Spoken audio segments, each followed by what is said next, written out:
जादुई लकड़ी की एसी।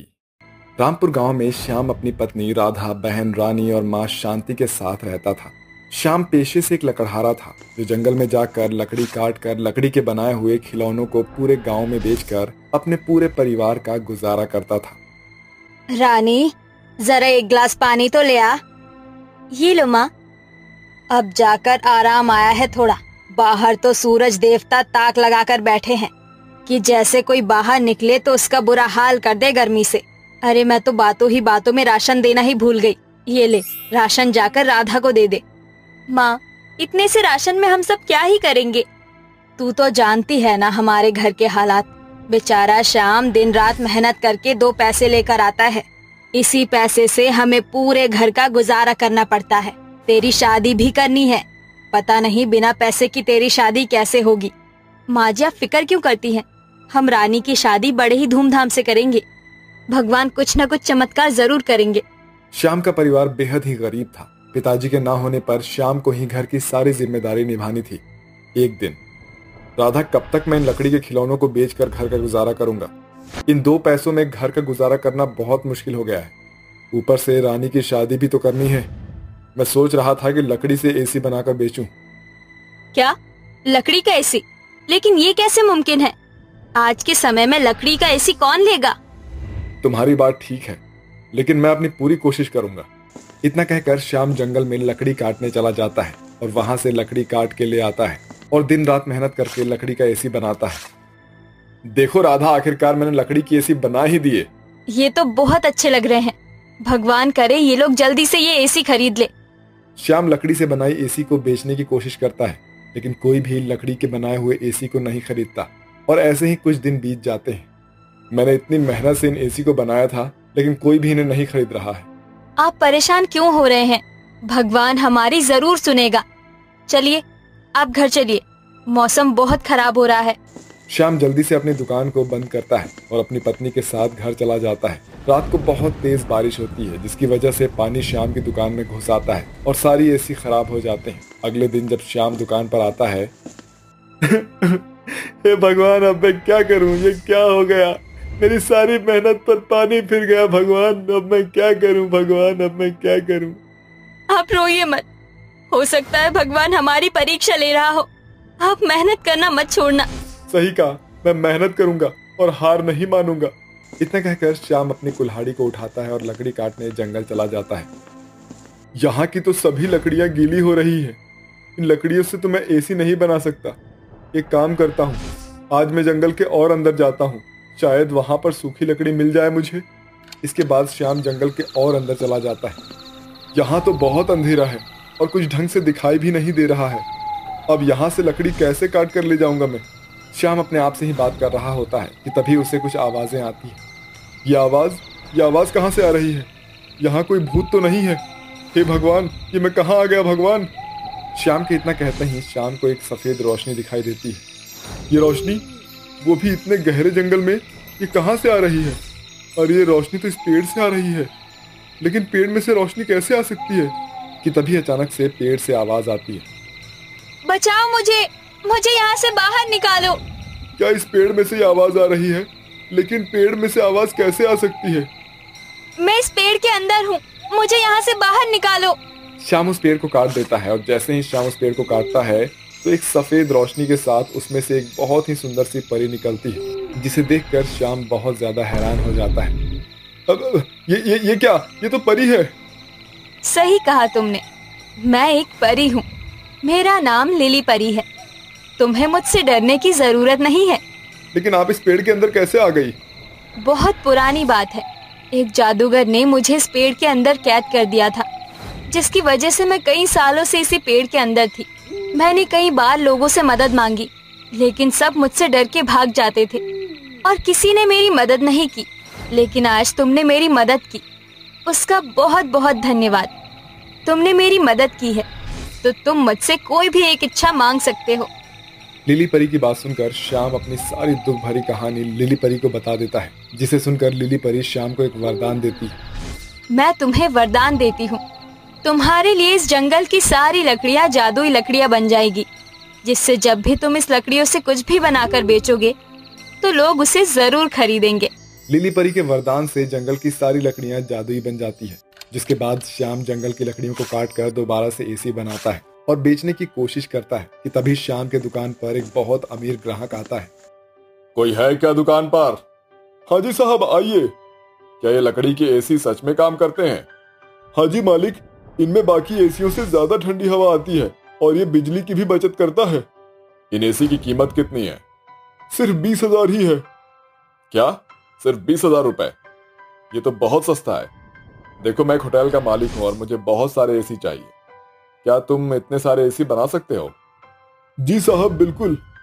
इतना बड़ा ऑर्डर लेकर श्याम बहुत ज्यादा खुश हो जाता है और जंगल से जादुई लकड़ी को लाकर एसी बनाता है और उस ग्राहक को दे देता है। होटल में आ रहे सभी लोगों को लकड़ी की एसी बहुत ज्यादा पसंद आते हैं और वो सभी उस लकड़ी की एसी के साथ फोटो क्लिक करके सोशल मीडिया पर पोस्ट करने लगते हैं, जिसकी वजह से ये लकड़ी वाला एसी पूरे देश में फेमस हो जाता है। क्या आप ही श्याम हैं जो लकड़ी के एसी बनाते हैं? हाँ जी, मैं ही श्याम हूँ और मैं ही लकड़ी के एसी बनाता हूँ। मेरी कंपनी एसी बनाती है और हमने आपके लकड़ी से बने एसी के बारे में बहुत सुना है। ये बहुत फेमस हो गया है। दूसरे एसी के मुकाबले इसके अंदर बहुत ज्यादा ठंडी हवा आती है। क्या आप हमारी कंपनी के लिए एसी बना सकते हैं? मैं आपको पूरे 5 करोड़ रुपए दूंगा। इतनी बड़ी रकम का नाम सुनकर श्याम बहुत ज्यादा खुश हो जाता है और वो उसी जादुई लकड़ी से एसी बनाना शुरू कर देता है और देखते ही देखते उसके एसी पूरे देश में मशहूर हो जाते हैं। अब श्याम बहुत ज्यादा अमीर हो चुका होता है और वो अपनी बहन की बहुत ही धूमधाम से शादी कराता है और अब हमेशा श्याम ऐसे ही जादुई लकड़ियों से एसी बनाकर बेचा करता था और इसी तरह से उसकी जिंदगी खुशी खुशी बीतने लगती है। शादी करके अजय अपनी पत्नी कविता के साथ अपने एक कमरे के छोटे से घर में चला आता है। अजय के परिवार में उसकी माँ सुरेखा, पिता सरगम और 2 बहनें आरती और सपना थी। आरती बहुत ही सीधी साधी और संस्कारी लड़की थी और वहीं सपना गुस्से की बड़ी खतरनाक और तेज दिमाग की लड़की थी। कविता का गृह प्रवेश होता है। अजय, हमारा कमरा किधर है? कविता, ये हमारा कमरा है। हमें इसी कमरे में सबके साथ रहना है। क्या? ये क्या बेहूदगी है? हम पति पत्नी सबके साथ एक कमरे में कैसे सो सकते हैं? भाभी, हम बहुत गरीब हैं। हमारे पास इस एक कमरे के घर के सिवा कुछ नहीं है। इसी कमरे में खाना, इसी में सोना, इसी में सब कुछ करना है तुम्हें। क्या? ये कैसे घर में शादी करके आ गई मैं? यहाँ तो ढंग का घर भी नहीं है। कविता आते ही अपने गरीब ससुराल वालों को खूब खरी खोटी सुनाती है। बहू के मुंह से जली कटी बातें सुन सरगम और सुरेखा को अपनी गरीब परिस्थिति पर बहुत रोना आता है। धीरे धीरे दिन गुजरते गए। कविता उस एक कमरे में रहकर अपनी दोनों ननद से आए दिन बात बात पर बहस करने लगी। एक दिन, सपना बहन, आप बर्तन धो दीजिए ना। सवेरे से मैं अकेले ही घर का सारा काम कर रही हूँ। भाभी, बर्तन धोना है तो धोइए, वरना बाहर फेंक दीजिए। और वैसे भी इस घर की बहू मैं नहीं, आप है, समझी ना? सपना के कड़वे बोल सुनकर कविता गुस्से में टमाटर की तरह लाल हो जाती है। ये तो बड़ी टेढ़ी मिर्ची है, एक जवाब भी खाली नहीं जाने देती। रोज रोज की लड़ाई बहस से सब लोग काफी परेशान हो चुके थे।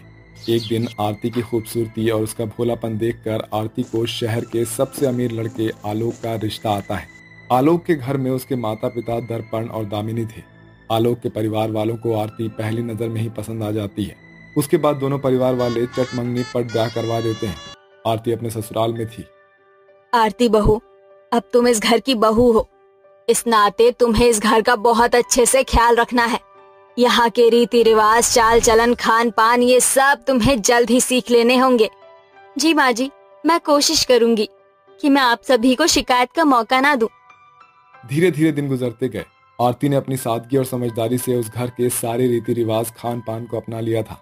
सभी आरती की लगन और अपनापन देखकर आरती के दीवाने बन चुके थे। एक शाम आलोक रोते रोते घर आता है। आलोक को रोता देखकर सभी दंग रह जाते हैं।